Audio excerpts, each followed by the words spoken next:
রব্বানি কইলেই তো দোষ নাকি? বলবো বলবো আমাদের পাগল মন, জোরে বলেন কি মন, আরো জোরে বলেন কি মন? পাগল মোহন মন রে, মন কেন উল্টো পাল্টা বলে? ও পাগল মন মন রে, মন কেন মসজিদে না যায় রে? আল্লাহ রে কোন দুনিয়ায় পাঠাইলা আমারে? বর্তমানের নারী পুরুষ সমান সমান মাপ, লম্বা চুল কাটিয়া আবার মাথায় লাগাই ক্যাপ। আল্লাহ রে কোন দুনিয়ায় পাঠাইলা আমারে?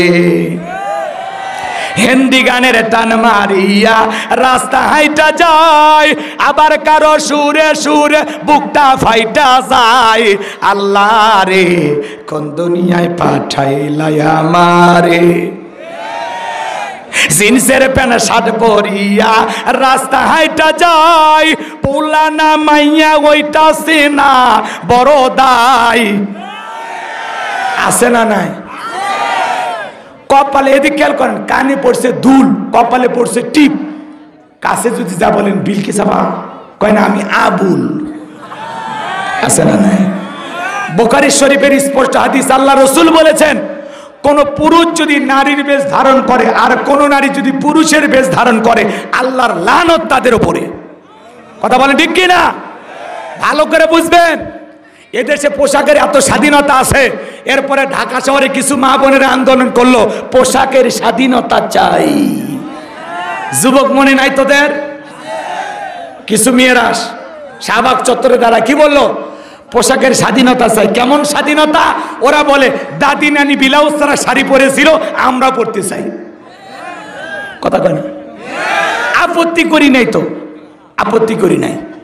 দাদি নানি ব্লাউজ ছাড়া শাড়ি পরেছিল, এখন অভাবের কারণে পড়ুক আর গরমের কারণে পড়ুক।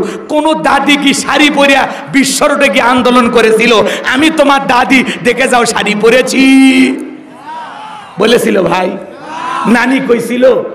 তাহলে নানিও আন্দোলন করেনি, তুমি দাদি নানির তুলনা দাও। শোনেন ভাই, রাগ করেন না। দাদি নানি এদিক খেয়াল করেন, শাড়ি পরে পুরো দেহ ঢাকছে 12 হাত শাড়ি দিয়া, আর তুমি বোন ব্লাউজ ছাড়া শাড়িটা এমন কায়দায় পরেছো পুরো পিঠটা ফাঁকা রাখছো, মানে আর্জেন্টিনা আর ব্রাজিলের ফুটবল ম্যাচ হবে। তুমি দাদি নানির সাথে তুলনা করো। আগেকার দাদি নানিরা কত ভদ্র ছিল, আগেকার দাদি নানিদের তুলনায় চলে না। আগেকার দাদি নানিরা পুরুষের কণ্ঠ পাইলে ঘরের কোনায় লুকাইতো, আর এখনকার মহিলারা পুরুষের আওয়াজ পাইলে দরজা ফাঁক করে দিয়ে গল্প করে, আসেন ভাই বসেন ভিতরে, কার কাছে আসছিলেন? বাচ্চা তো আমার স্বামী, আসেন না একটু চেয়ার দে, 2টা বিস্কুট খান, একটু চা দেই। এমন কায়দায় ভিতরে ডাকে মনে হয় মায়ের পেটের ভাই।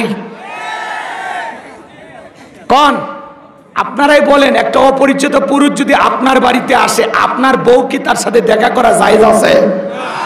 জায়েজ না হারাম? হারাম। আর আমাদের মা বোনেরা দরজা খুলে গল্প করে, আসেন একটু বসেন, চা দে, খালি মুখে যাবেন কেন? কথা কয় না? দরজা খোলা তো দূরের কথা, দেখা করা তো দূরের কথা। আপনার স্বামীর সন্ধান করতে যদি কেউ দরজায় আসে, এমন ভাবে জবাব দেবেন, খুঁজে নেন, বাসা বাড়ির নাই, মোবাইল করেন, সব বাড়ির ওপর ঝামেলা নিয়ে আসে, এমন ভাবে জবাব দিবেন যাতে উনি বলে এটা মহিলা না বাঘিনী। আর আমরা নরম সুরে ডাকি, আসেন একটু চা দেই। আছে না নাই? পাগলি করে সাইজ করা লাগবে, আগে একটু অপেক্ষা করেন। কষ্ট পাচ্ছেন আপনারা? যে সমস্ত মা বোনেরা পোশাকের স্বাধীনতা আন্দোলন করেছিল, এরা কি বুঝায় জানেন? এরা বুঝায় যেটুকু পরে আছে সেটুকু পরে থাকতে চায় না, এদের মতলব খারাপ। এই জন্য এই সমস্ত বোনদেরকে আমরা অনুরোধের ভাষায় বলেছি, গুগলে সার্চ দাও, দিয়ে দেখো কোন দেশে পোশাকের সারা মানুষ বসবাস করে, ওই দেশে পাসপোর্ট ভিসা লাগায় চলে যাও। তোদের মতো বেহায়া নারীর জন্য এদেশের কুকুরও কাটবে না। কথা কোন ঠিক কিনা? কিন্তু এটা মুসলমানের বাংলাদেশ, 95% মুসলমানের বাংলাদেশ, এটা আলেমদের বাংলাদেশ, মসজিদ মাদ্রাসার বাংলাদেশ। এদেশে উলঙ্গপানা, বেহাপানা, অশ্লীলতা চলবে না। এদেশে থাকতে হলে পর্দা করে থাকতে হবে। পর্দা কার দেয়া বিধান? অকরনা ফি বুয়ুতিকুন্না ওয়ালা তাবাররুজনা তাবাররুজাল জাহিলিয়াতিল উলা।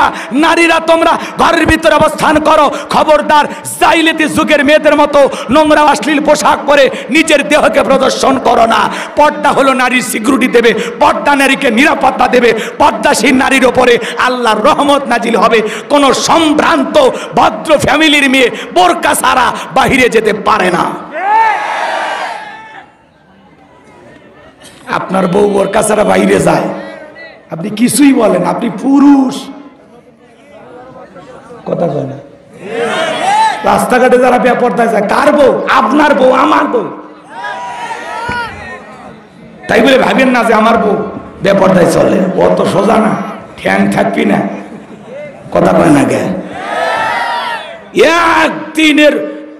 একদিনের রাগ, একদিনের চোখের গরমে বউ ঠিক হয়ে যাবে। বউ বলে বোরকা ছাড়া বলে বাইরে যাবে, গোটাল গ্রাম ঘুরে বেড়ায়। এরকম বউ নাই? বাড়িতে এসে দেখেন বউ নাই। খবর যদি নেন, কয় উত্তর পাড়ার গেছিলাম, বোরকা পরে গেছিল। উত্তর পাড়ার যে গেছিল বোরকার পরে গেছিল।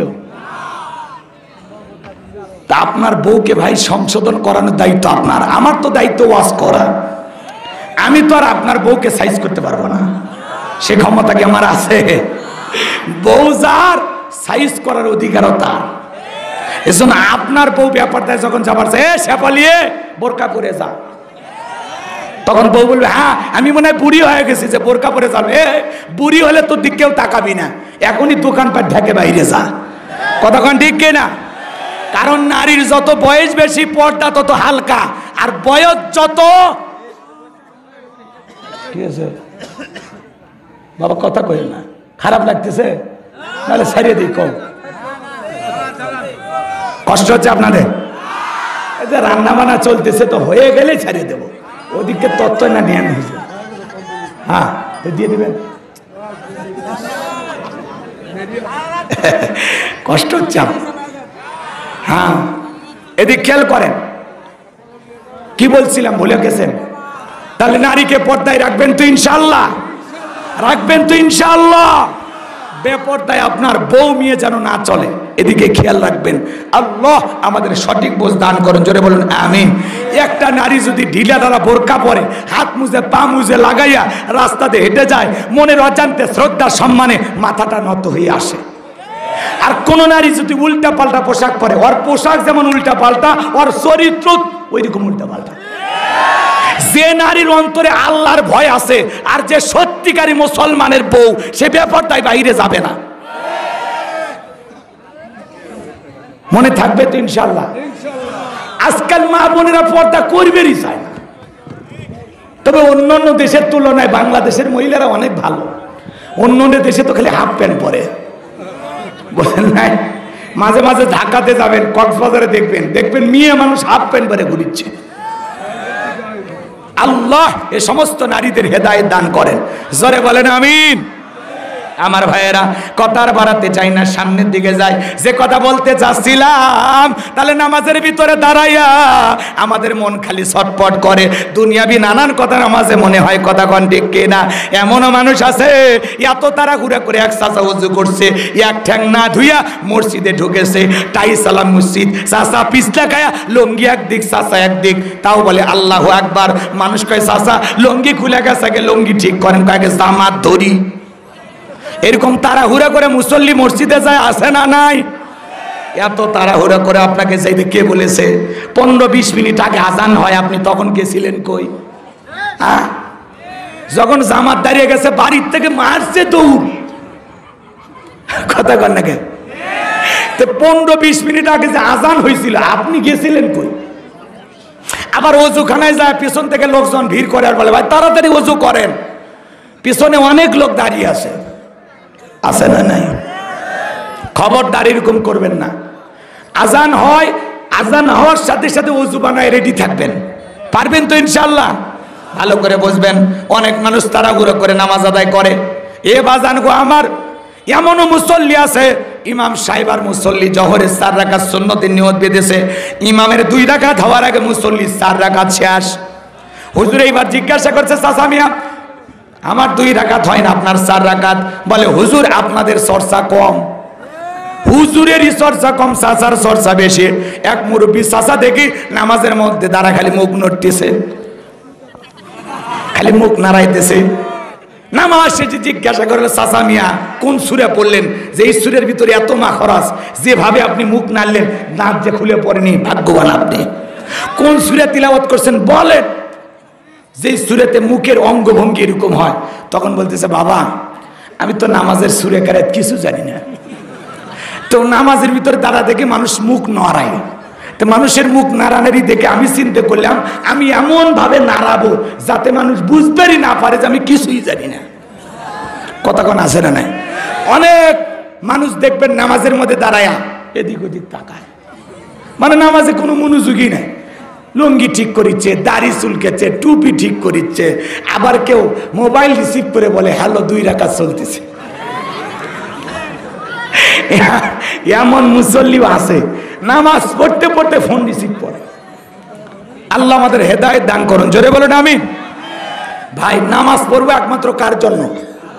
এই যে সামনে রমজান মাস আসতেছে, প্রত্যেকটা মসজিদে মনে হয় নামাজের প্রতিযোগিতা শুরু হয়ে গেছে। প্রতিযোগিতা বোঝেন না? 2 মসজিদের মুসল্লি এক জায়গায় বাজার এসে গল্প করে, কয় দোস্ত তোমাদের প্রথম তারাবি কয় মিনিট? কয় আমাদের হুজুর খুব আল্লাহ আল্লাহ 40 মিনিট লাগছে প্রথম তারাবি। আর একজন বলতেছে আমাদের হুজুর বিদ্যুতের গতি ফের 20 মিনিটে সব শেষ। আচ্ছা বলেন তো, যে ব্যক্তি 20 মিনিটে 20 রাকাত পড়ছে এই নামাজ হইছে ভাই? কথা কন। অনেকে আবার কবে নামাজ কবুল করার মালিক আল্লাহ। আপনি কি ফাজলামি করেন নাকি? সোনার মক্কা মদিনে আল্লাহ তার এই গোলামকে নিয়েছিল, আমি গেছিলাম সেখানে। তারাবির নামাজ পড়তে সময় লাগে 1 ঘন্টা 45 মিনিট। কত কয় না? 1 ঘন্টা 45 মিনিট। আর আপনার নামাজ পড়তে লাগে 20 মিনিট, 25 মিনিট, 30 মিনিট। 1 মিনিটে 1 রাকাত। আরে ভাই আমি সালাত আদায় করতেছি। রমজান মাস মুমিনের জন্য ইবাদতের মৌসুমের মাস। রমজান মাস বোনাসের মাস। রমজান মাস বেশি বেশি সওয়াব কামাইয়ের মাস। আর সেই মাসে আমরা ইবাদত শর্টকাট করার চিন্তা করি। কথা কয় না? হুজুর যদি একটু স্লো মোশনে তারাবি পড়ায়, কয় হুজুর হাত পাও লেগে যায়, বোঝেন না, একটু তাড়াতাড়ি পড়াবেন। হুজুর কি করবি, ধাক্কা ধাক্কা হুজুরের গতি বাড়ায়। হুজুরকে তো প্রথম স্লো মোশনে শুরু করে। কিছু কিছু ছেলেমেয়ে হুজুর এত সময় নিলে হবি, বোঝেন না, ওই লোকজন চলে যায় কিন্তু পিছন থেকে। অনেকে 12 রাকাত পরে চলে যায়, 8 রাকাত পরে চলে যায়। আপনি যদি একটু তাড়াতাড়ি পড়াইতেন তো 20 রাকাতই মানুষজন পড়তো। হুজুর আবার এই উপদেষ্টা মন্ডলীর পরামর্শ মোতাবেক একটু গতি বাড়ায়। কিন্তু যারা 8 রাকাত পরে যায় ওরা তো যাবি, যারা 12 রাকাত পরে যায় যাবি, আর যারা 20 রাকাত পড়ার এরা 20 রাকাতই পড়বি। এখন ওই যে 10 জন চলে যায় ওর জন্য আপনি গতি বাড়ে লাভ কি? আপনি এতগুলো মানুষের সালাত আদায়ের দায়িত্ব নিছেন, তামাশা করলে হবে? আমি তারাবি পড়াই, কমপক্ষে 1 ঘন্টা 15 মিনিটের মতো সময় লাগে। আমি তারাবি পড়াই। কথা কি বুঝতে পারছেন?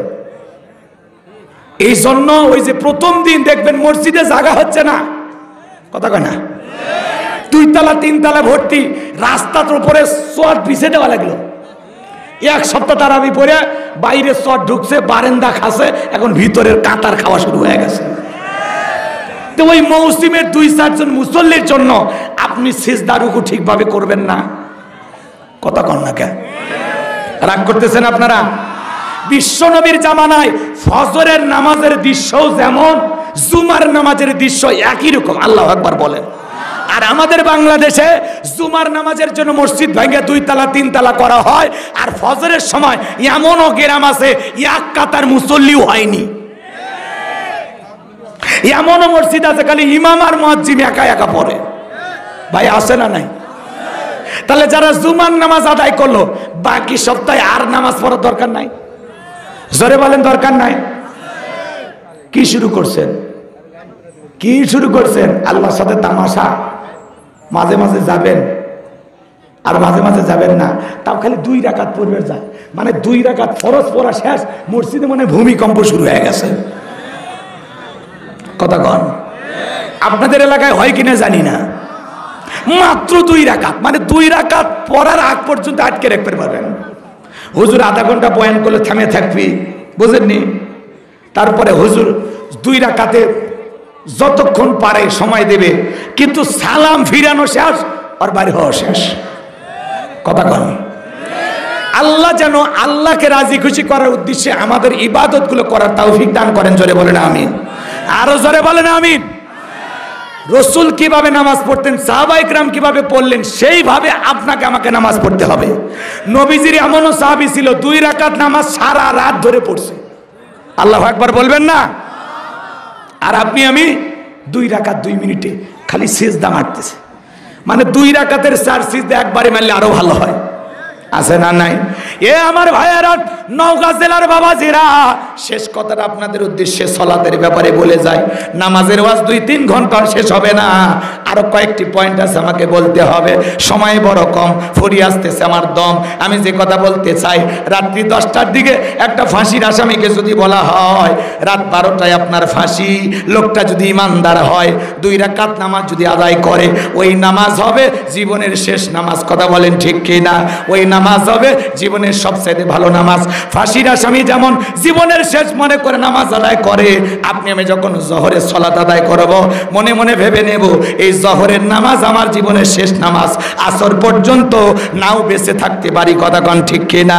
আসরের নামাজ আদায় করব আর মনে মনে ভাববো এই আসরের নামাজ আমার জীবনের শেষ নামাজ। আপনি আমি যখন সালাত আদায় করার জন্য দাঁড়িয়ে যাব, মনে মনে এই ভয় টানবো, আমি নামাজ আদায় করতেছি, আমার আল্লাহ আমাকে দেখতেছেন। আপনি আমি নামাজ আদায় করব আর মনে মনে খেয়াল করব, আমি নামাজ আদায় করতেছি, আমার আল্লাহ আমার সামনে দাঁড়িয়ে আছেন। আল্লাহর ভয়ে ধীর স্থির ভাবে সুন্দরভাবে রুকু সিজদা করে লম্বা সময় নিয়ে কারা কারা সালাত আদায় করতে রাজি? 2 হাত তুলে আল্লাহকে দেখা। আল্লাহকে সন্তুষ্ট করার উদ্দেশ্যে আমাদের সালাতগুলো যেন আল্লাহ আদায় করার তৌফিক দান করেন। জোরে বলেন আমিন। 1 নাম্বার, আল্লাযীনা হুম ফি সালাতিহিম খাশিউন। আল্লাহ ডেকে বলেন মুমিন বান্দার 1 নাম্বার গুণাবলী, যারা নিজেদের সালাত বিনয়ের সহিত, নম্রতার সহিত, খুশু খুশু ভাব নিয়ে, আল্লাহর ভয় নিয়ে সালাত আদায় করে। আল্লাহু আকবার বলেন।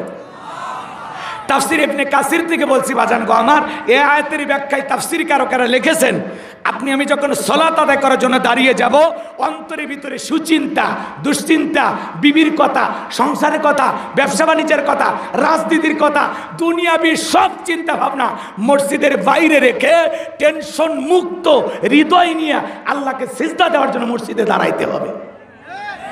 কথা কয় না? আপনি যখন এদিক খেয়াল করেন, আপনি আমি যখন সালাতে দাঁড়িয়ে যাব, অন্তরের ভিতরে দুনিয়াবি কোনো চিন্তা ভাবনা রাখা যাবে? জোরে বলেন, রাখা যাবে? অন্তরে শুধুমাত্র কেবলমাত্র ভয় থাকতে হবে কার?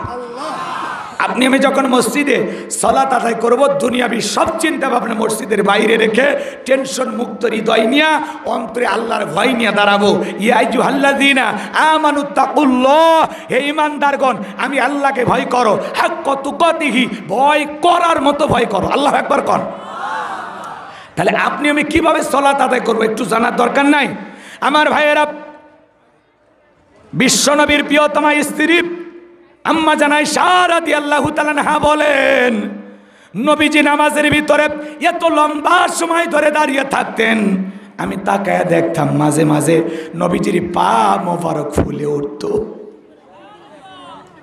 একটা মানুষ কতটা সময় দাঁড়ায় থাকলে পা ফুলে উঠে চিন্তা করেন। তাহলে নামাজের এদিক খেয়াল করেন, নামাজের ভিতরে সবচাইতে লম্বা সময় দাঁড়িয়েছিলেন মুহাম্মদ রাসূলুল্লাহ সাল্লাল্লাহু আলাইহি সাল্লাম। আল্লাহু আকবার বলেন।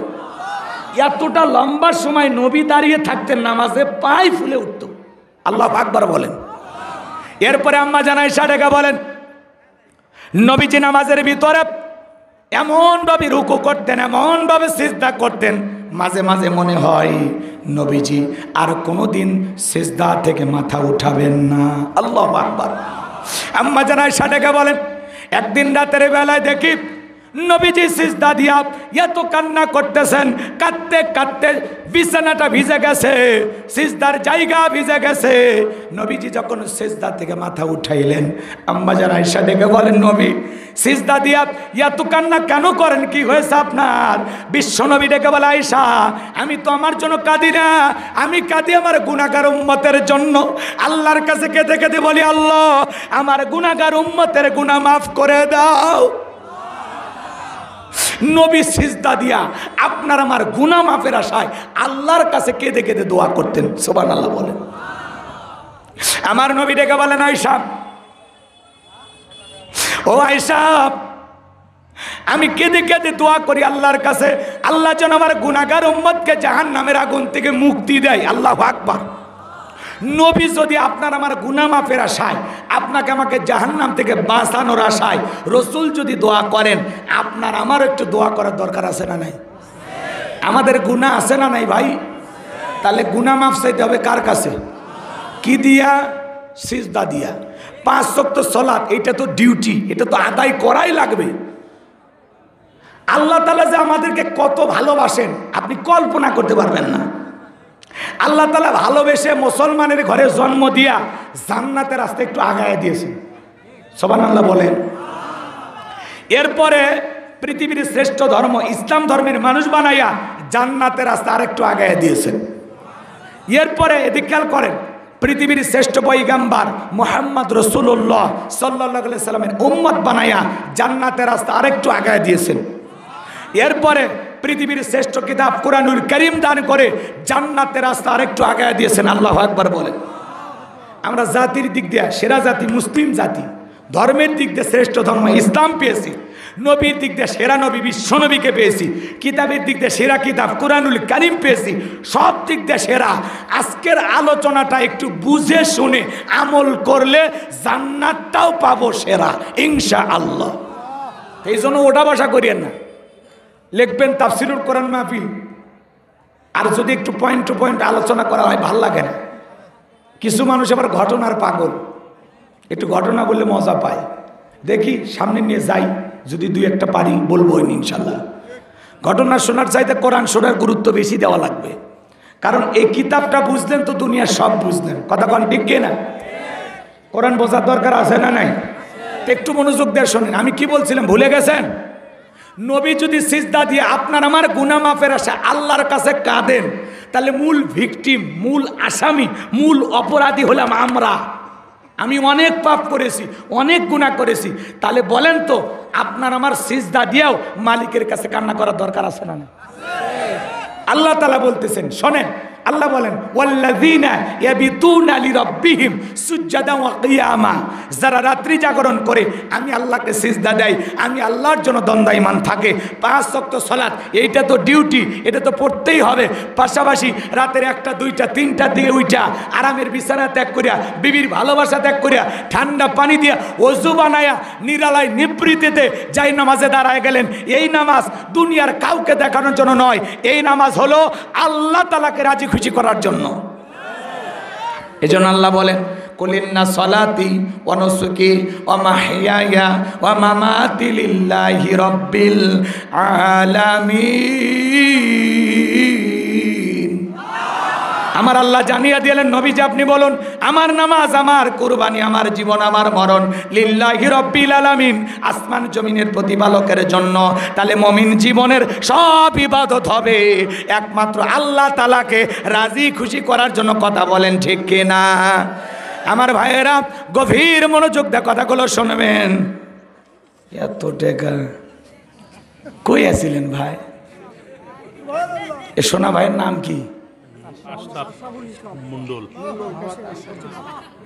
আশরাফুল ভাই। দেখছেন আপনারা ওয়াজি শুনতে চাচ্ছেন আর ভাই ঘুমোর থেকে উঠে 50,000 টাকা ওয়াজের মাঝখানে মারহাবা কোন কি যে খুশি হইছি। নাম হলো আশরাফুল, দান করতে করেন একচুল ভুল, আল্লাহ জান্নাতের জন্য করে নাও কবুল। 50,000 টাকা মারহাবা কোন। অনেক মাহফিলে 50,000 টাকা তুলবার যায় 50 মিনিট কেঁদেও হয় না। আর আমার আশরাফুল ভাইয়ের মন এত ভালো, আল্লাহু আকবার। আল্লাহ জানো, আল্লাহ তাআলা তার এই গোলামের দানের বিনিময়ে কোটি কোটি টাকার মালিক বানায় দেন। এই টাকা 1 লাখ নিয়ে আসছে গো, সাথে 2-1 জন নিয়ে আসেনি। মাশাআল্লাহ, আমি বলছি ভাই 1 লাখ নিয়ে আসছেন, ভয়ও লাগেনি আপনার? লিল্লাহে তাকবীর। ছাত্র ভাইদের জন্য খানা পিনা দেয়, মাশাআল্লাহ। ভাই আমার 50,000 টাকা নিয়ে আসছে, দেখছেন? মাশাআল্লাহ, খুশি হয়েছি ভাই। নেন এ টাকা রেখে দেন হুজুর। ছাত্রদের জন্য খানাও দেয় না, দিল নরম। মাশাআল্লাহ। কতজন ছাত্র আছে? 55 জন। আমার মাদ্রাসাতে এরকম মাশাআল্লাহ আছে। আল্লাহ কবুল করেন, জোরে বলেন আমিন। আমার ভাইয়ের আল্লাহ হায়াত বাড়ায় দেন, জিন্দেগির গুনাহগুলো মাফ করে দেন। আল্লাহ তাআলা তাকে এইভাবে সারা জীবন মাদ্রাসার পিছনে, মসজিদের পিছনে এইভাবে উদার মনে দান করার তৌফিক দান করেন। আরো জোরে বলেন আমিন। বসেন, একটু কাছে বসেন। জি আমার ভাইয়েরা, গভীর মনোযোগ দিয়ে কথাগুলো শুনবেন। তাহলে রাতের 1টা 2টা 3টার দিকে ওইটা নিরালাই নিবৃত্তিতে যাই নামাজে দাঁড়িয়ে সিজদা দিব কাকে? এ ভাই, রাতের 1টা 2টা 3টার দিকে ওইটা যারা যাই নামাজে দাঁড়াইয়া আল্লাহকে সিজদা দেয়, সিজদার মাধ্যমে প্রেম করে, এদের জীবনে কোনো ব্যর্থতা নাই, সফলতা। এরা আল্লাহর কাছে যা চায় আল্লাহ ওদেরকে তাই দেয়। এই জন্য রাত্রি জাগরণ করে সিজদার মাধ্যমে আল্লাহর সাথে প্রেম করার দরকার আছে না নাই? যারা রাত্রি জাগরণ করে আল্লাহর ইবাদত করে এদের জীবনে পেরেশানি থাকে না, হতাশা থাকে না। আমার ভাইয়েরা, যারা রাত্রি জাগরণ করে আল্লাহকে সিজদা দেয়, আল্লাহর ভালোবাসায় রুকু সিজদা করে কাটিয়ে দেয়, আল্লাহর বান্দারা আল্লাহর কাছে প্রিয় হয়ে যায়। এই গভীর রাতের ইবাদত যারা করে তাদের জীবনে কোনো ব্যর্থতা নাই, সফলতা। আল্লাহর সাথে প্রেম করে জীবনে কেউ ঠকে নাই, আল্লাহ তাআলা তাদেরকে জিতিয়ে দিয়েছেন। কথা বলেন ঠিক কিনা? যুবক রে, কিছু আল্লাহর বান্দারা রাত্রি জাগরণ করে আল্লাহকে সিজদা দেয়। আমার যুব সমাজেরাও রাত্রি জাগরণ করে, তবে আল্লাহর ইবাদত কইরা না। যুবকেরা রাত্রি জাগরণ করে ইউটিউব ইন্টারনেট ঘাটাঘাটি করে, ইমো মেসেঞ্জারে বান্ধবীর সাথে কথা বলে সারা রাত খালি ইমো মেসেঞ্জারে চ্যাটিং করে। আপনাদের নওগাঁয় অবশ্য ছেলেপেলে এগুলো করে না, সারা রাত ইমো মেসেঞ্জারে চ্যাটিং করে। বান্ধবী কি করো, খাইছো, ঘুমাইছো, বাথরুমে কয়বার গেছো, কি কালারের জামা পরে আসো, বালিশের উপরে আসো না নিচে আসো, খাটের নিচে না ওপরে, কথা কয় না। মেয়েটা বিরক্ত হয়ে বলতেছে আমার আর ভাল লাগে না, এই জন্য বই পড়ি। কি বই? কয় তোমাকে চাই। কয় আমিও 21-এর বই মেলা থেকে বই নিয়ে আসছি, মিলন হবে কতদিনে? তোর মরণের পরে। কথা কন ঠিক কিনা? সারা রাত ইউটিউব ইন্টারনেট ঘাটাঘাটি কইরা বান্ধবীর সাথে সেটিং কইরা ফজরের আজান হয় যখন, ওই হাইব্রিড যুবক ঘুমাইতে যায় তখন নামাজও পড়ে। কতক্ষণ নামাজও পড়ে? হে যুবক, এই ঘুম ভাঙলে সকাল, না ভাঙলে পরকাল। পোড়া কপালে যুবক, প্রেম তো ঠিকই করলি, নামাজটা না পড়ে যে ঘুমাইলি, ওদিকে তো পাপে সয়লাভ হয়ে গেছে। কথা কয় না কে?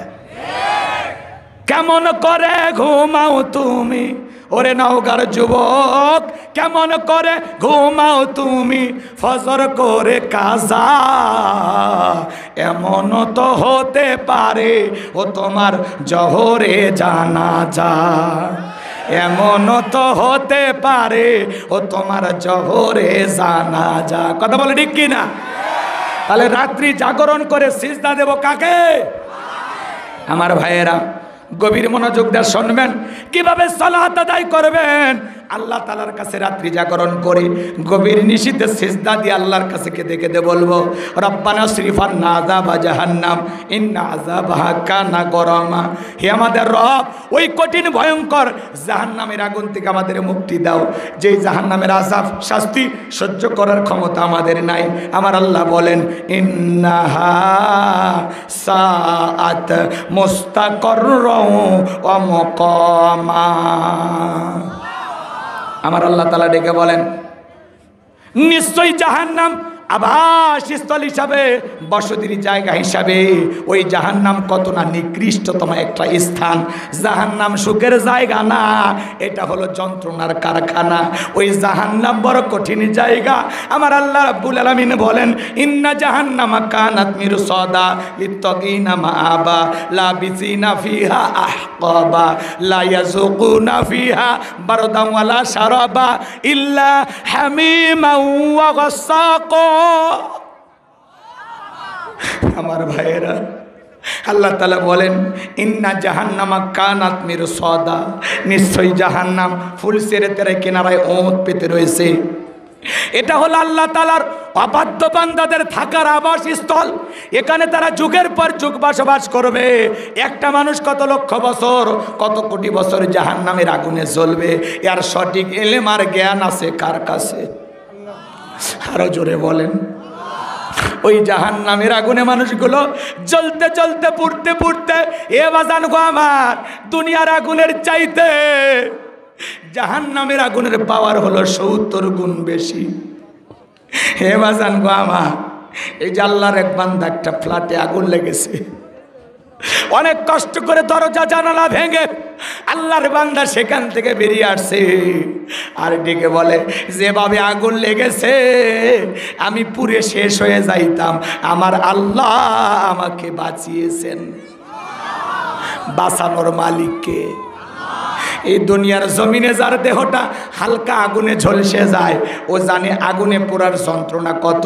দুনিয়ার আগুনের চাইতে জাহান্নামের আগুনের পাওয়ার হলো 70 গুণ বেশি। ওই জাহান্নামের আগুনে যারা জ্বলবে, বাজান গো আমার, জ্বলতে জ্বলতে পড়তে পড়তে চেহারা হয়ে যাবে কয়লার মতো কালো। ওই জাহান্নামের আগুনে ফুটতে ফুটতে আমার ভাইরা চেহারা হয়ে যাবে কয়লার মতো কালো। জাহান্নামীরা ক্ষুধার্ত হয়ে বলবে, আল্লাহ আর কত আযাব দিবা, আমাদেরকে একটু খাইতে দিবা না? আল্লাহ ফেরেশতাদেরকে অর্ডার দেবে, যাও আমার এই জাহান্নামী বান্দাদেরকে খাইতে দাও। জাহান্নামের তলদেশে এক ধরনের ফলের চাষ করা হবে, যেই ফলের নাম হলো জাক্কুম। ওই কাঁটাযুক্ত ফলটা যখন জাহান্নামীদের হাতে খাদ্য হিসেবে পরিবেশন করা হবে, ওই ফলটা পাওয়া মাত্র জাহান্নামীরা খাবার মনে করে গলার ভিতরে দেবে, গলার মাঝামাঝি আটকে যাবে, ভিতরেও যাবে না, বাইরেও বাজবে না। যত গলা নাড়াচাড়া করবে কাঁটাগুলো ফুটবে আর ফুটবে, আর জাহান্নামীরা ছটফট করবে। আমার আল্লাহ জাহান্নামী বান্দাকে এই ফল খাইতে দিয়েছেন ক্ষুধা মেটানোর জন্য না, জাহান্নামী বান্দার শাস্তি আরো বেশি বাড়ানোর জন্য। আমার ভাইয়ের, ওই ফলটা যখন গলার মাঝামাঝি আটকে যাবে, ভিতরেও যাবে না, বাইরে বাজবে না, জাহান্নামীরা তখন খেতে খেতে বলবে, আল্লাহ এ কেমন ফল খাওয়াইতে দিলা, ভিতরেও যায় না, বাহিরেও আসে না, যন্ত্রণা সহ্য করতে পারি না মালিক। হঠাৎ করে দুনিয়ার কথা মনে পড়ে যাবে, গলায় কে আটকে গেলে পানি খেলে ভালো হয়। ওরা তখন পানি পানি বলে চিৎকার মারবে, আল্লাহ পানি দাও, পানি দাও। আমার আল্লাহ তাআলা ডেকে বলেন, লা ইয়াযুকুনা ফিহা বারদান ওয়ালা শারাবা, তাদেরকে মিনারেল ওয়াটার দেওয়া হবে না, ঠান্ডা কোনো পানি দেওয়া হবে না। যে পানি পান করে জাহান্নামী তার বুকের জ্বালা 30 টাকা নিবারণ করতে পারেন, কেমন পানি দেবেন? ইল্লা হামিমা ওয়া গাসসাকা, ইল্লা হামিমা ওয়া গাসসাকা। আল্লাহ তাআলা জানিয়ে দিচ্ছেন সূরা নাবার 25 নম্বর আয়াত, আল্লাহ জানায় দিলেন, ইল্লা হামিমা ওয়া গাসসাকা, এমন উত্তপ্ত ফুটান্ত গরম পানি পান করানো হবে যা পুষ ব্যতীত কিছুই নয়। পুষ চেনেন আপনারা? নওগাঁর মানুষ, দেগের ভিতরে বড় বড় ফোড়া হয়, ফাটায় দিলে কি বের হয়? পুষ। 1 গ্লাস খাবেন 50,000 টাকা দেব, কোথায় হয় না? 1 লাখ দিলে খাবেন কেউ? শুনে ঘৃণা লাগতেছে, সিসি হুজুর এগুলো কি খাওয়া যায়? কথা তো আমার না, কথা হলো আসমানের মালিক আল্লাহর। তিনি বলতেছেন, ইল্লা হামিমা ওয়া গাসসাকা, সেদিন জাহান্নামীদেরকে এমন উত্তপ্ত ফুটান্ত গরম পানি পান করে দেওয়া হবে যা পুষ ব্যতীত কিছুই নয়। ওই দুর্গন্ধওয়ালা, ওই পুষওয়ালা ওই পানিটা যখন জাহান্নামী তৃষ্ণা মিটানোর জন্য পানি পান করবে, তার নারী ভুঁড়িগুলো গলে গলে পিছনে রাস্তা দিয়ে বের হয়ে যাবে।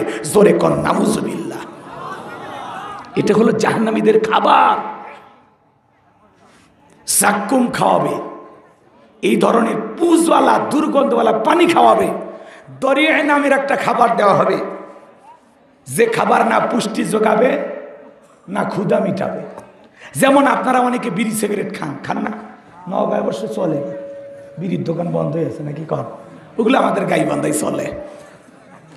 এই বিড়ির প্যাকেটে লেখা থাকে ধূমপান মৃত্যু ঘটায়, কথা কয় না। সিগারেটের প্যাকেটে লেখা থাকে না ভাই, কি কি লেখা থাকে? এটা খালে ক্ষুধা মেটে, তাই লেখা থাকে কি? ধূমপান স্বাস্থ্যের জন্য ক্ষতিকর, তাই না? ধূমপান মৃত্যু ঘটায়, ধূমপান স্ট্রোকের কারণ, কথা কয় না কে? এই দুনিয়াতে এই প্যাকেটটা এমন একটা প্যাকেট, এমন একটি খাবার যার প্যাকেটে বদনাম লেখা থাকে, তারপরেও খায়, জন্মের খাওয়া। এ কথা কয় নাকি আপনারা? ওই বিড়ি সিগারেট যে পরিমাণে খান, ওই টাকা জমাইলে বউ বাচ্চার কাপড় হইতো, কথা কয় নাকি? মাসে অন্তত বউ বাচ্চার কি হইতো? কাপড় হয়ে যাইতো।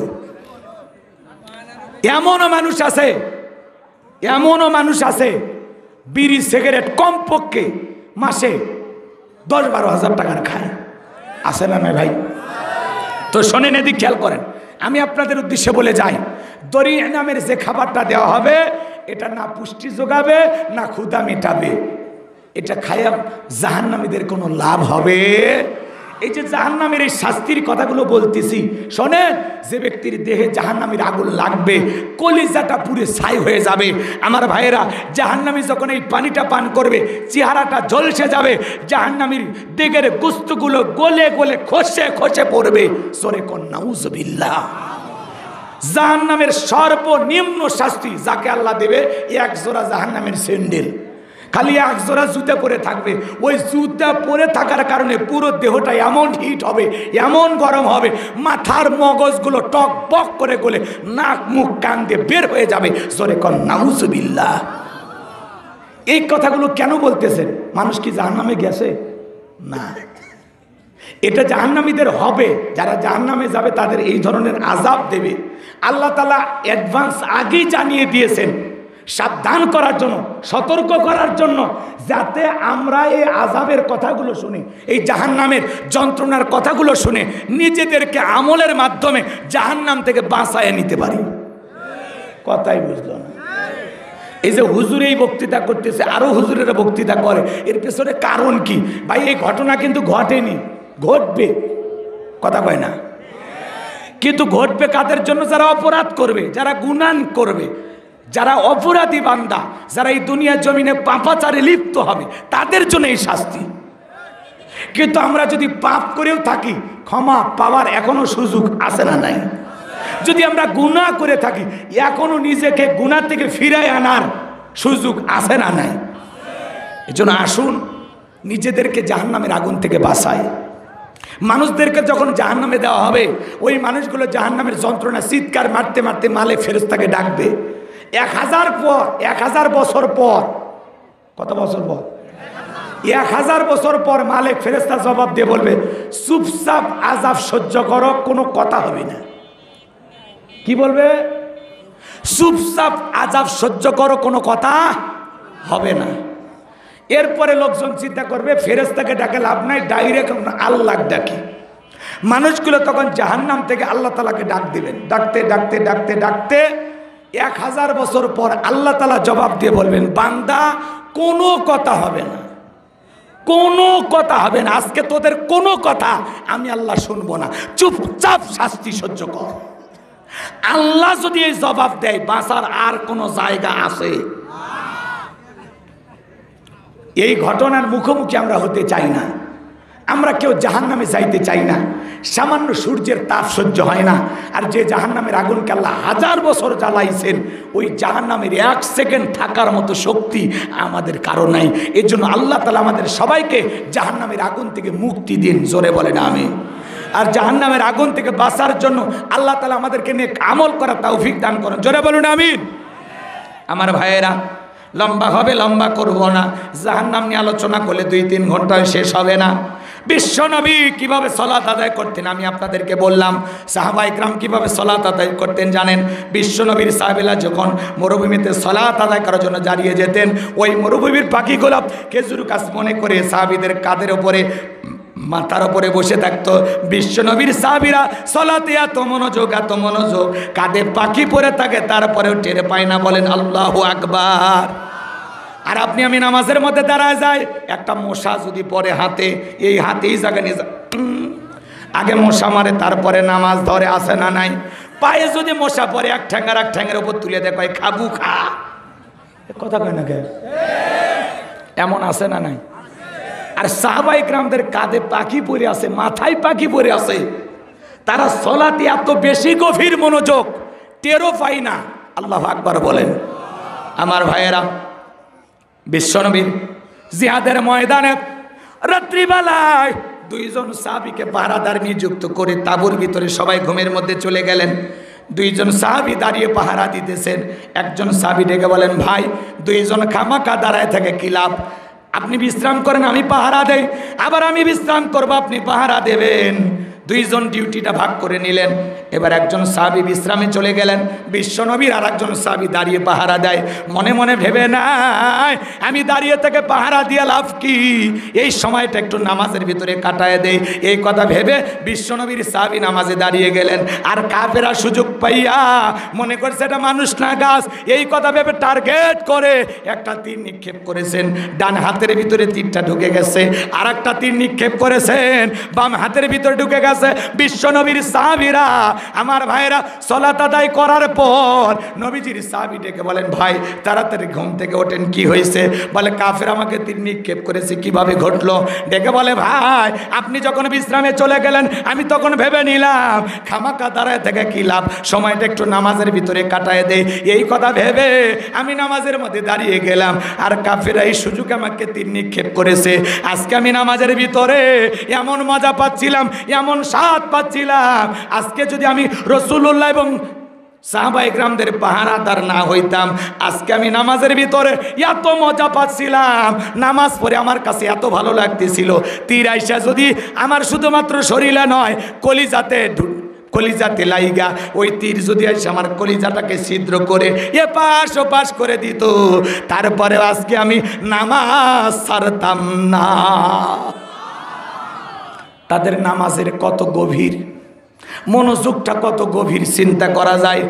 হযরতে তালহা রাদিয়াল্লাহু তাআলা সালাত আদায় করতেছিলেন, ছেলেটা খেলা করতেছিল, জঙ্গল থেকে সাপ এসে সন্তানটাকে পেঁচিয়ে ধরেছেন। বিবি মানুষজনকে ডাকলেন, ছেলেটাকে বিপদমুক্ত করলেন। হযরতে তালহা নামাজ শেষে জিজ্ঞাসা করে, বিবিরে বাড়িতে এত মানুষজন, ব্যাপারটা বুঝতে পারলাম না। ডেকে বলে, স্বামী গো, আপনি যখন নামাজের মধ্যে দাঁড়িয়ে গেছেন, জঙ্গল থেকে সাপ এসে সন্তানটাকে পেঁচিয়ে ধরেছিল, আমি মানুষজনকে ডেকে ছেলেটাকে বিপদমুক্ত করলাম, এত ঘটনা আপনার চোখের সামনে ঘটে গেল, স্বামী গো আপনি কি কিছুই টের পান নাই? হযরতে তালহা ডেকে বলেন, বিবি রে, নামাজের মধ্যে মন যদি এদিক সেদিক চলে যায় তাহলে নামাজ তো আর নামাজ থাকে না। আল্লাহু আকবার। আর আপনি আমি নামাজ পড়ি কাশিয়া বাড়ি, মন চলে যায় রাজবাড়ি, কথা কয় না? নামাজ পড়ে কাশিয়া বাড়ি, মন চলে যায় নওগাঁ শহরে, আছে না নাই? নামাজ পড়ে কাশিয়া বাড়ি, মন চলে যায় ভারতের বর্ডারে। নামাজের ভিতরে দাঁড়ায় আমাদের মন স্থির থাকে না, আমাদের মন বড় অস্থির। কথা কয় না? বোঝেন নাই কথা? আপনি আমি যখন নামাজের মধ্যে দাঁড়াই, মাঝে মাঝে দুনিয়াবি এত কথা নামাজের ভিতরেই মনে হয়। 2 রাকাত চলতেছে না 3 রাকাত চলতেছে, ভুলে যায়। নামাজের ভিতরে দুনিয়াবি এত চিন্তা ভাবনা মাঝে মাঝে মনে হয়, সিজদা 2টা দিলাম না 3টা দিলাম, ভুলে যায়।